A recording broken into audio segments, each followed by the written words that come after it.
Well, we are 1 week out from the Liberals' highly anticipated throne speech that will lay the groundwork for the government's plan to balance economic needs with growing health concerns. The Prime Minister today appeared to toss aside speaking points on the Liberals' original plan of green initiatives and instead offered a stern message: stay vigilant as the COVID-19 numbers continue to rise dangerously. In other words, we're still very much engulfed in the pandemic. So what will be the top agenda item for the government?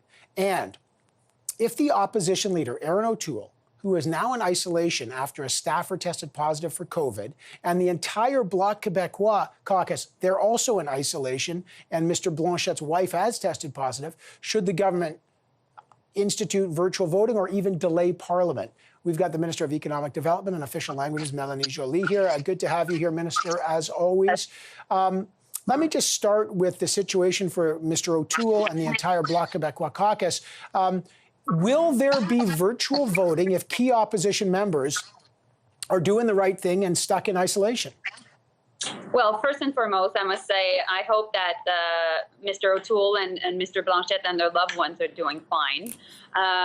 Second is obviously we need to be there and have a parliament that is functioning while making it safe. So obviously, as a minority government, we will be, playing balls, working with the opposition to make sure that that's the case.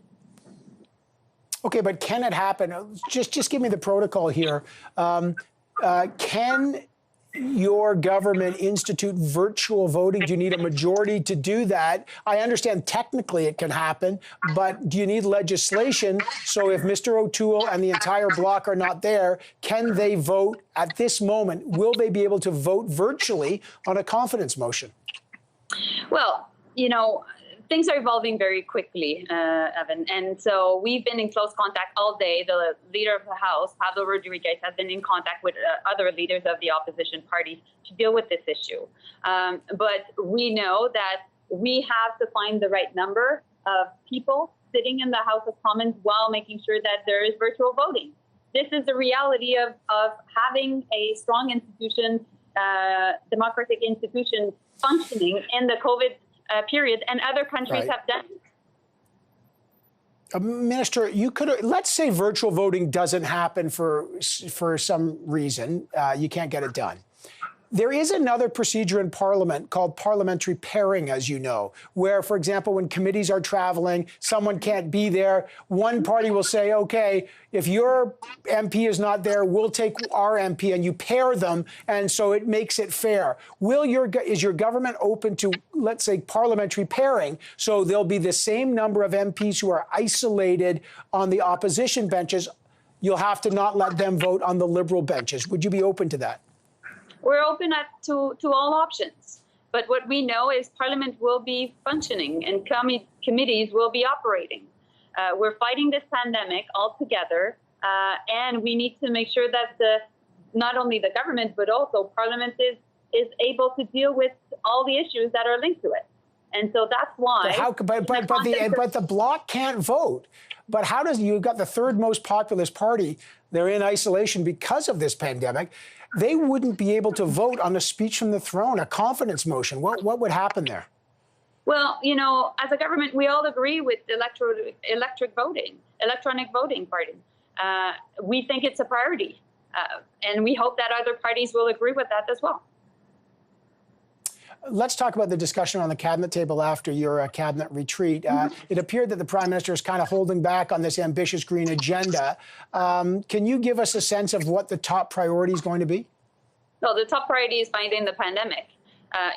We've talked about it. There's an increase of cases across the country of COVID-19. We know that provinces, certainly my home province in Quebec, Ontario, BC, have been seeing that there needs to be much more restrictions because of the fact that kids are going back to school, and we need to make sure that they do that safely. We need to protect our elderly people that are in elderly care homes, and that's why we need to make it as a top priority. At the same time, Evan, I'm a minister in charge of an economic portfolio, and I very much know, and I think entrepreneurs across this country are very much aware that health of Canadians is linked to the health of the economy.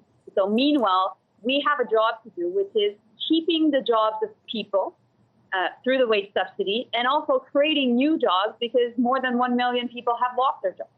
So that's what we'll be working on.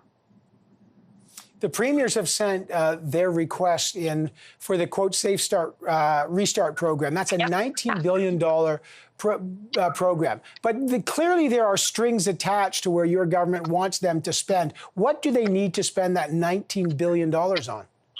So there's three priorities. The first one is obviously health. And, we've seen lineups across the country for people trying to get tested. So more money for testing and contact tracing, more money to support also our healthcare systems, and more money to make sure that we can help them to deal with mental health issues and homelessness. The second priority is the economy. So really having parents, particularly women, being able to go back to work because there's childcare. This is important.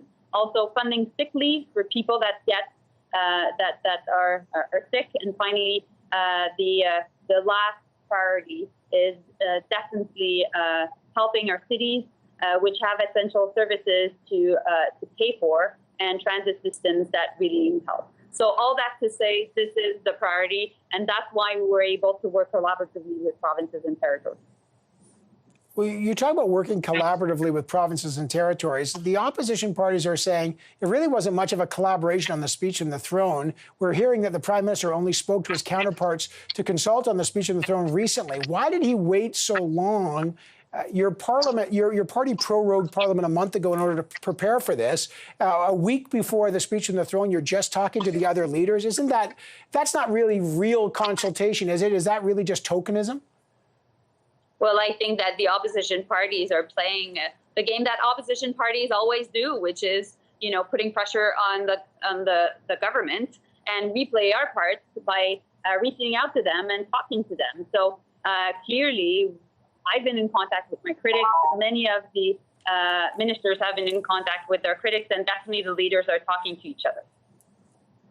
Yeah, but they're only talking to them literally 8 days before the speech from the throne. That's been the big issue. Like, there's no time to change it. But let me ask you this. Is your government actively looking at a universal basic income?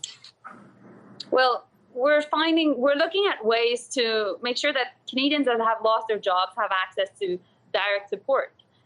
And definitely we've done that through CERB, and we've done that also through different ways, the Canada Child Benefits and many other ways.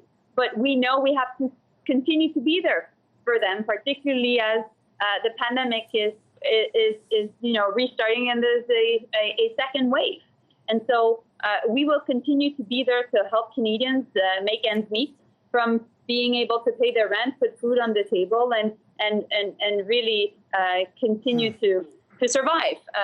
So that's our main priority. And, I never thought as a Minister of Economic Development, Evan, that I would ever be saying that we need to maintain jobs in this country. But at this point, with the wage subsidy, that's what we're trying to do, because people need to have a job.